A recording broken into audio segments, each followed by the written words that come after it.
Alors bonjour et bienvenue à cette nouvelle émission du débat de la culture pop. Vince, cette semaine, on regarde le film de 1983, Scarface. Scarface, écoute, ça a été une première expérience pour moi. C'est un film que je connaissais un peu comme tout le monde. Je pense que un peu tout le monde connaît ça. Tout le monde a connu les répliques de Al Pacino. Tout le monde connaît, ouais, c'est ça. Al Pacino, c'est comme son film iconique aussi. Ouais, exact. Fait que, tu sais, on a toute une espèce de petite idée de ce que ça peut être, mais je sais pas s'il y a tant de monde que ceux qui l'ont vu. Ben, étant des années 80, il faut soit que tu sois né dans cette époque-là, ou que tu aies une passion pour le cinéma. Parce que je crois que quelqu'un de genre plus jeune que nous, parce que nous autres, on était quand même genre... moi, je suis né en 85, fait que je suis pas mal dans ces âges-là. Logiquement, j'aurais dû le voir, mais moi non plus, je l'avais pas vu. Bon, ouais. Mais quelqu'un, mettons, qui est né en haut de 98, mettons. Je sais pas pourquoi j'ai donné 98.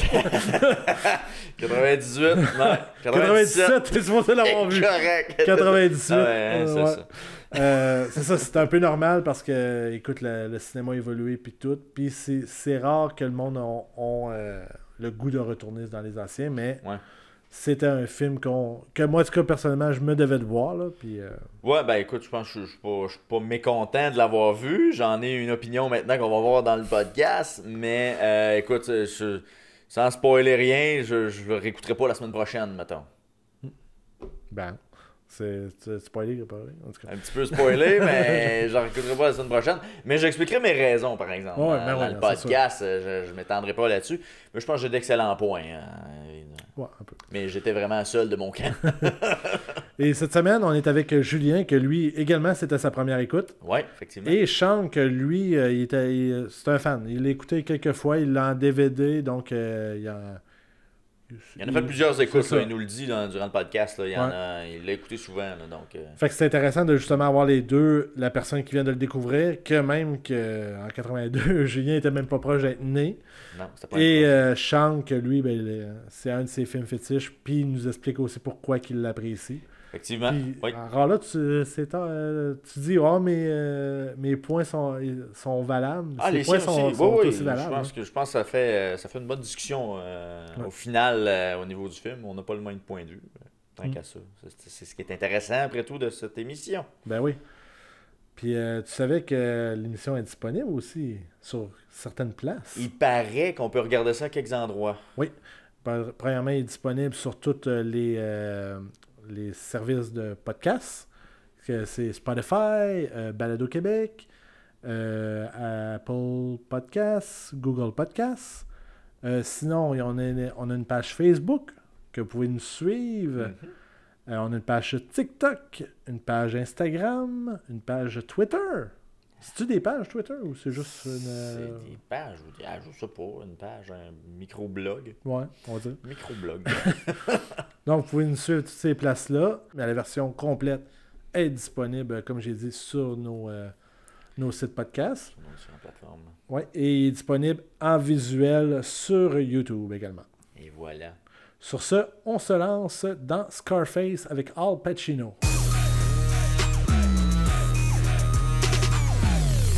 Al Pacino incarne Tony Montana dans ce film de 1983 réalisé par Brian De Palma. On a droit à un film iconique pour plusieurs fans. Des répliques savoureuses qui, encore aujourd'hui, sont vendues sur des t-shirts.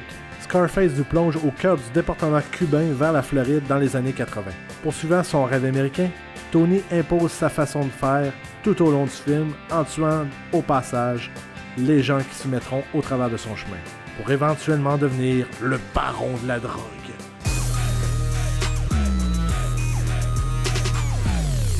Alors, messieurs, nous avons vu séparément, mais le film Scarface, film des années 80-82, si je ne me trompe pas.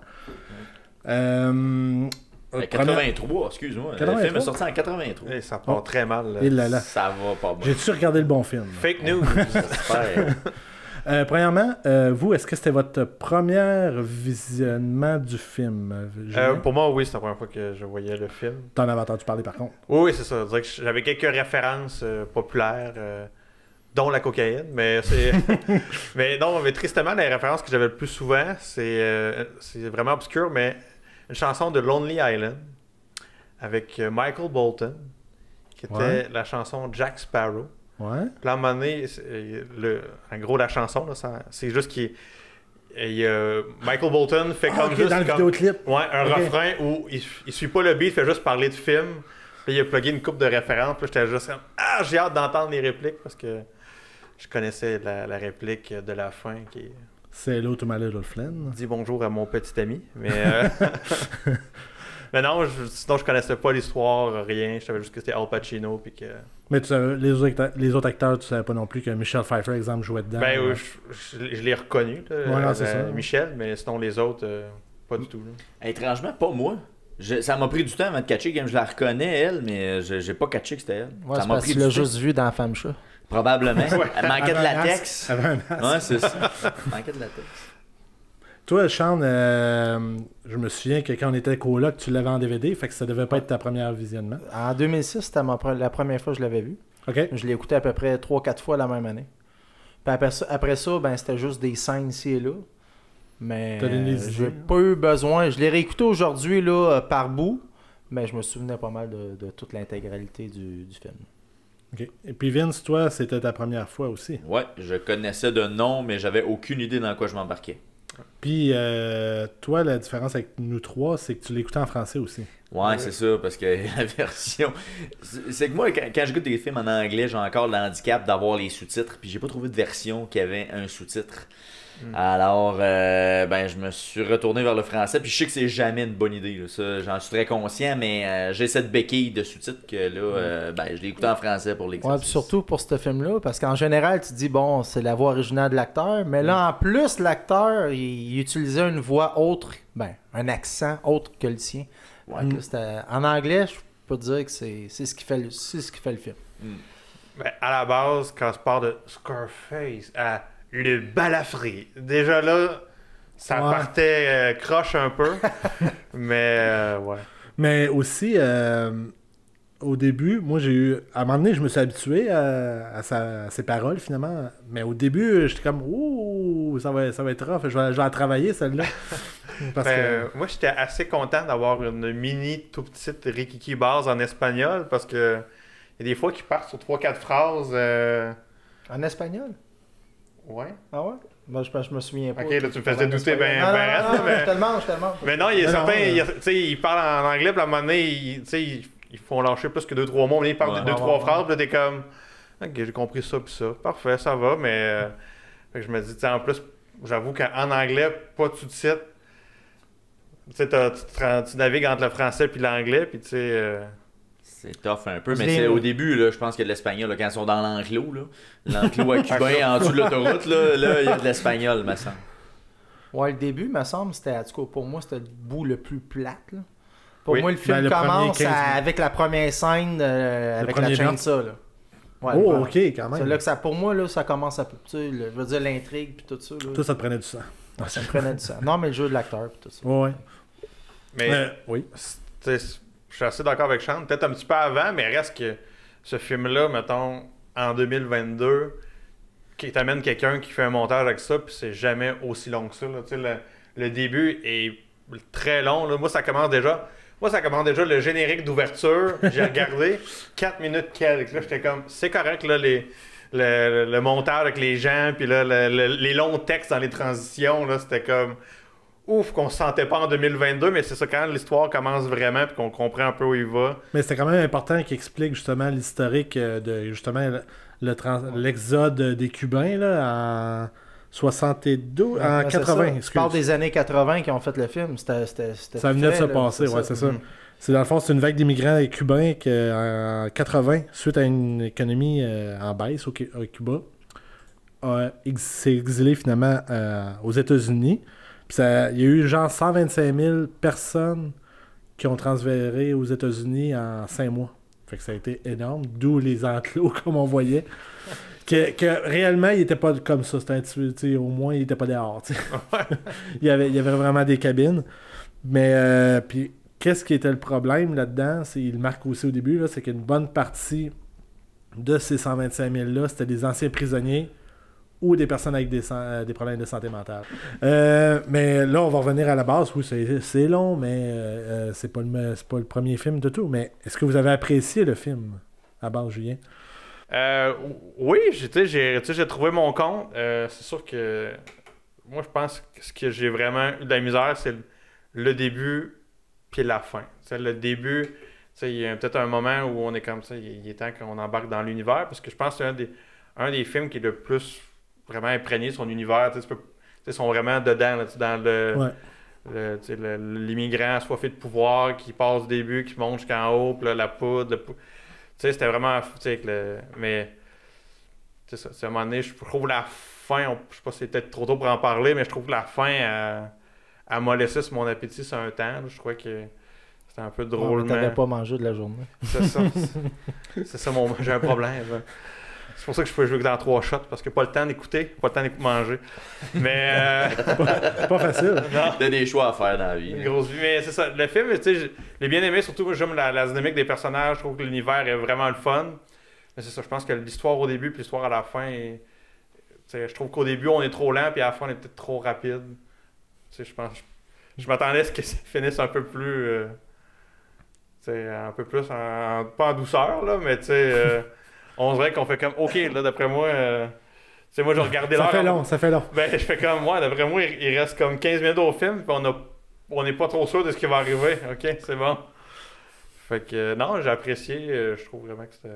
Je comprends pourquoi c'est un classique. Mais... Toi, je présume que tu l'as écouté plusieurs fois, donc tu dois l'avoir aimé. Écoute, ça faisait longtemps que je ne l'avais pas écouté, mais je pense que. Je comprends ce que tu veux dire, mais je pense qu'il faut quand même remettre ça en contexte par retourner à l'époque des années 80. Puis c'était tellement un phénomène qu'aujourd'hui, même les jeunes dans les écoles secondaires qui n'ont peut-être même pas nécessairement vu le film, mais qui connaissent le personnage Tony Montana, on vend des t-shirts tout partout, on voit sur Internet des images, des cadres, certaines répliques ont resté. Donc je pense que pour moi, c'est un 9 sur 10 que je donnerais. Tu donnes ta note très en partant. Très en partant, c'est un 9 sur 10. Vince, toi, tu l'as détesté. Hey, moi, je vais flipper à la table. Moi, j'ai pas aimé ça. Pour vrai, là, j'ai pas aimé ça. J'ai pas embarqué dans l'histoire. Tu sais, au départ, là, il se passe 25 minutes. Puis là, il y a la pause de la chainsaw. Là, je vais dire, oh, tabarnak. OK, là, ça va y aller par là, ce film-là. Je veux dire, ça va être back-à-back, des balles dans la tête, puis envoyer donc. Puis, Chris, il se passe rien d'autre avant la fin. Après, si tu l'aurais écouté, Vincent, dans les années 80, puis t'aurais été, mettons, américain. Ouais. Là, t'aurais peut-être plus apprécié les 20 premières minutes. T'sais.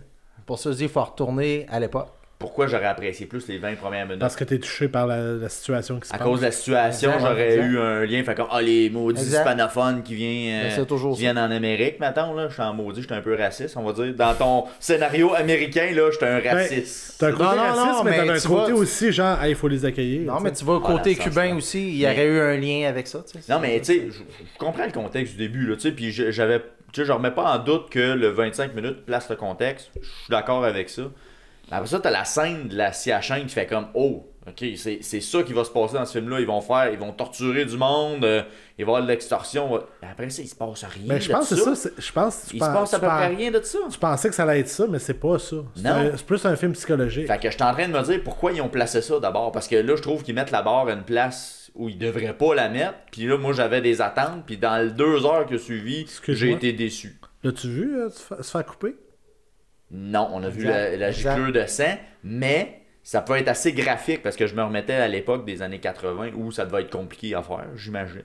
Que ce soit un peu réaliste avec le genre de scène. C'est pas nécessairement ça, c'est le réalisateur qui voulait laisser passer l'imaginaire. Puis le jeu de l'acteur, on voit tout dans la face d'Al Pacino. C'est ça, il y a un gros plan, c'est ça la face. Puis ben c'est ça, j'ai super aimé cette scène-là. Je remets pas en doute la scène, là. C'est juste qu'il n'y en a pas eu assez après. J'ai pas eu la même émotion pour le reste du film. Mais ils ont mis ce bord-là à 25 minutes. Si tu me l'amènes à la fin du film, je fais peut-être oh shit, ok, tu m'amènes à un autre niveau. Mais au début du film, moi j'ai une attente que tu vas me faire un build-up tout le long, puis c'est pas arrivé. Fait que je suis comme resté sur mon appétit. Mais moi je déjeune par exemple, je mange, tout ça. Je prends le temps. Ils l'ont mis là aussi pour un peu. Tu sais, je veux dire, le personnage de Tony Montana, il y a un build-up là-dedans.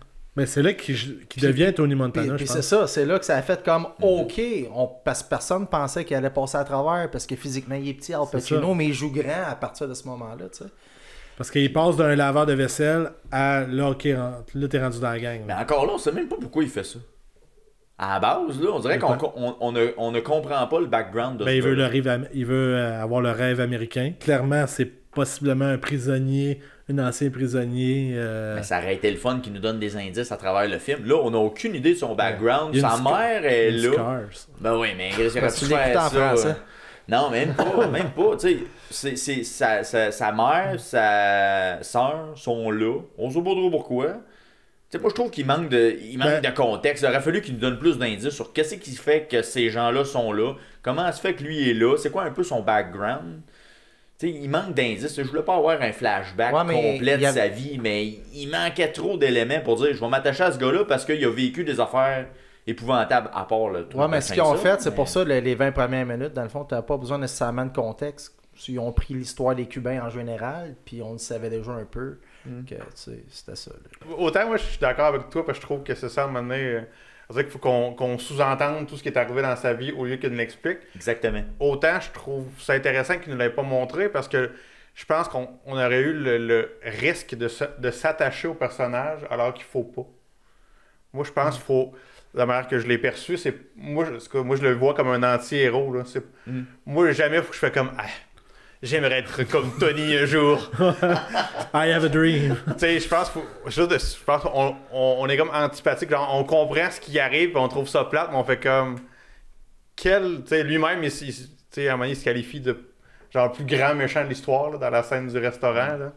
Fait que tu sais, je pense qu'en justement découvrant plus parallèlement, ça fait qu'il y a moins de chances qu'on s'attache. Mais pourtant, c'est le contraire que les fans démontrent parce que je veux dire, le monde s'attache souvent, peu importe le film, aux méchants dans les films parce que c'est quelque chose que dans notre vie, on sait c'est quoi le bien et le mal.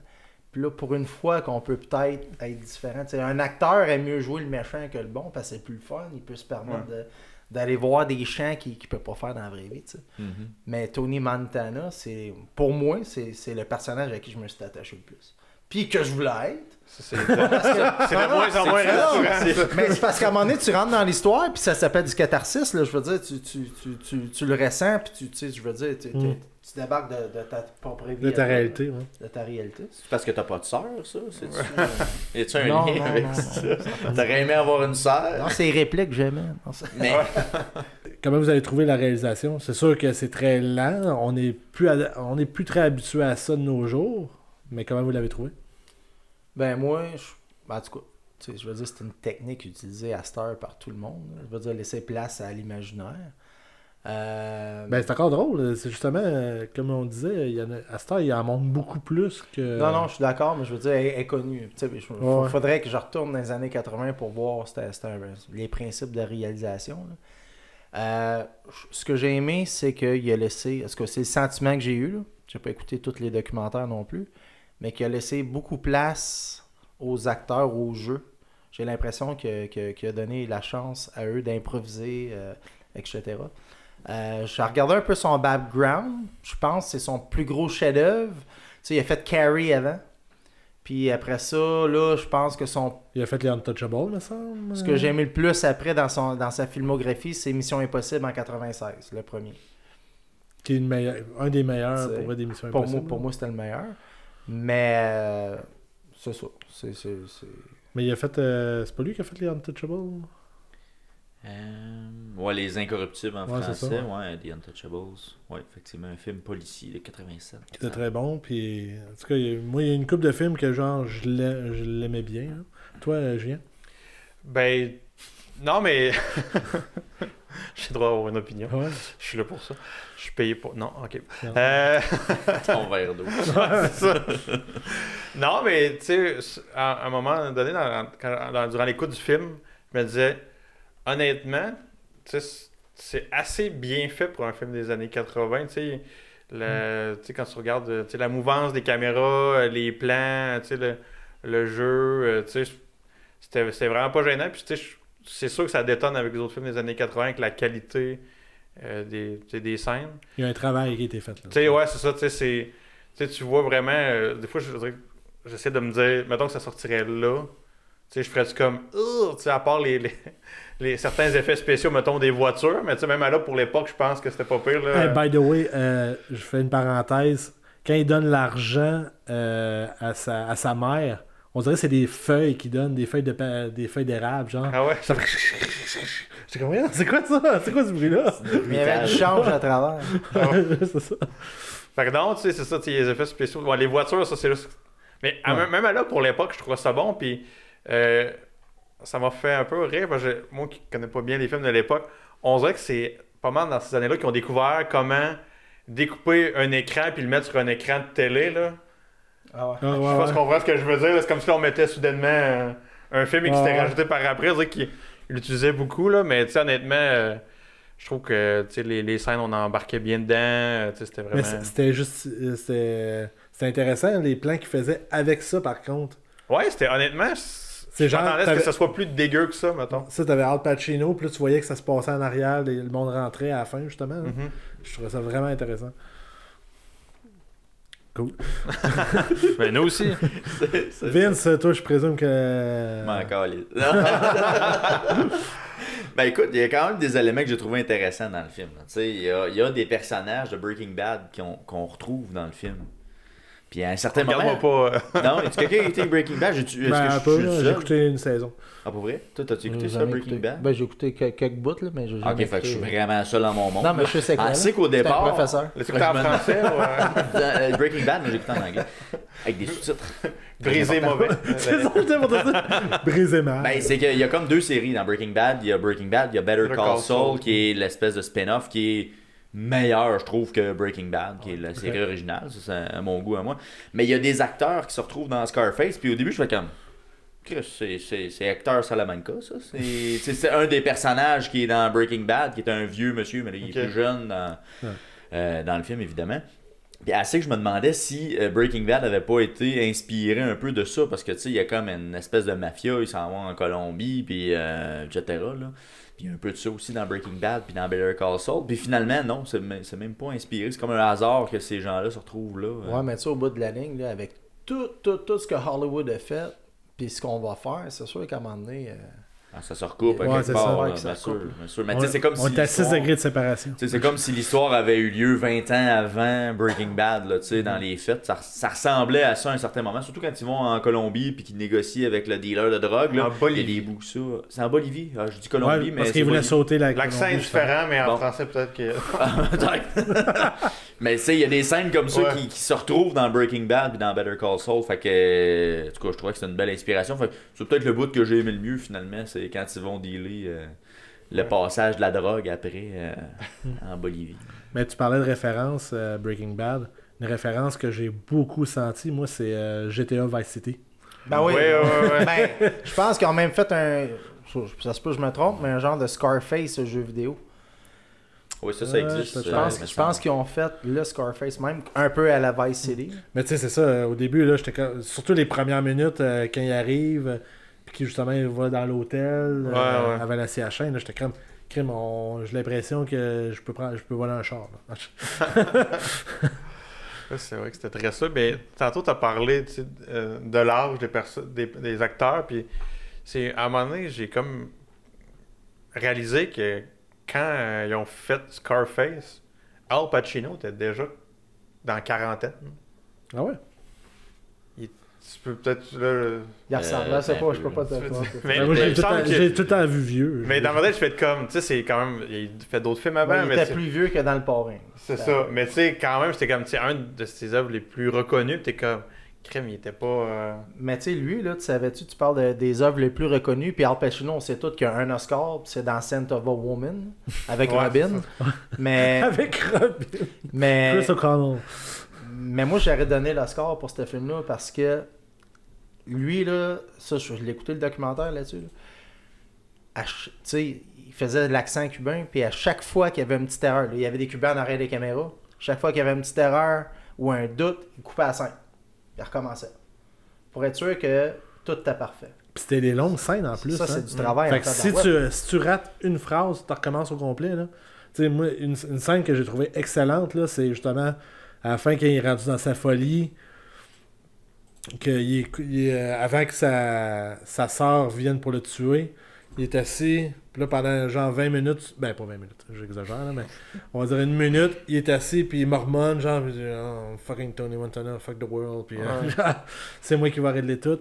Ce bout-là, je fais wow, ça là, ça mérite un Oscar juste cette scène. Alors, on sait que Sean a donné 9 sur 10 sur le film. Julien, comment tu pourrais donner sur le film? Moi, je pense que j'irais avec. Je pense que je vais y aller avec un 6.57 là. Je dois avouer que, tu sais, moi, il y a des bouts aussi que je trouve que ça m'aidait pas à être investi dans le film. Mais je trouve que le style est tellement bien fait. Je pense pas qu'il y a un film de ce style-là pour accoter ça un jour. Surtout si tu essaies de le refaire en 2022. Fait que pour l'œuvre, c'est bon, mais j'avoue qu'il y a des petits trucs qui font que j'accrochais pas dans l'histoire. Donc, tu sais, il manquait pas beaucoup. Il manquait un peu de Némésis. Je trouvais que j'aurais pris aussi un peu plus de background, mais j'étais capable d'apprécier le film. 20 secondes de background. Proche. Vince, comment tu donnes sur ce film? Genre, Je le réécouterai jamais de ma vie, là. Vraiment. Non? Je le réécouterai pas. Ben, je trouve pas, là. C'est pas C'est nécessaire. Tu vas écouter le Titanic? Titanic non plus, là. Mais je te dis, moi, je donnerais comme un 5, 5.5, là. Dans ces eaux-là, mettons. Arrête, Je sais que je pense pas que t'as le goût de donner. Ah, pour vrai, 5, 5.5. Ok, mais moi j'aimerais ça que tu donnes une note sur si tu te mettrais dans l'époque et non tes yeux d'aujourd'hui. Ben, c'est dur à dire. Là. Non, mais mettons, ok, tu donnes pas de note, mais ça serait plus élevé probablement. Assurément. Probablement plus élevé. C'est ça qu'il faut. Mais, tu sais, écoute, il y a des affaires qu'on a écoutées dans ce show-là qui dataient, là. Puis je trouve ça plus intéressant que ça. Mais je vous ai pas dit la phrase fétiche en français. Ah oui. Je vous ai pas dit ça, peut-être. Je sais pas si tu veux conclure là-dessus. Ben mais moi, je donne 7.5, là, pour continuer. Alors, Say Hello to My Little Friend en français, il a dit, et je cite, ouvre les guillemets, elle va cracher ma vieille frangine. Frangine. Mot pour mot, là. Oh là là. Écoute, il y a peut-être un bout qu'il faudrait que je l'écoute en anglais. Au moins cette scène. ben ouais. Cette scène-là, c'est ce qu'il dit. Alors voilà. Honnêtement, juste pour cette scène-là, ça vaut la peine de l'écouter en anglais, ce bout-là, parce que la frangine versus comment c'est. Ouais, non, ben j'ai quand même été l'écouter en anglais. Toi, penser que c'est un fruit, moi, ça, la frangine. La frangine. Ou le nom de quelqu'un, je sais pas. La frangine. C'est peut-être un nuage aussi. On sait pas. Ben, merci beaucoup de vous être prêté au jeu d'écouter ce film de 83. 83. Je m'en souviens. Le balafré. Le balafré pour Vince, pour nous c'était Scarface. À plus.